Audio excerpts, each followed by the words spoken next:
আসসালামু আলাইকুম village pigeon ফার্মের বন্ধুরা।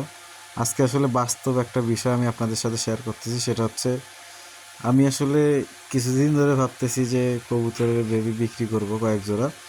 তো বিক্রি করে খাবার কিনে নিয়ে আসবো। তো সেদিন কি করলাম, কবুতরের বেবি বের করলাম হচ্ছে 10 পিস। 10 পিসের মধ্যে 1 পিস রাখছিলাম, বাকি 9 পিস বেবি এখানে আমি খাঁচায় রাখছি।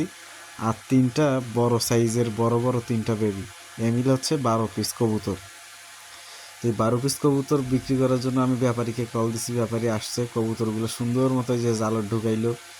ঢুকাই টুকে ওই যখন আমাকে টাকা দিবে না, ওই আমাকে 1200 টাকা হাতে ধরা দিয়ে আমাকে বলতেছে যে এই হচ্ছে কবুতরের দাম, এর বেশি আমি দিতে পারবো না।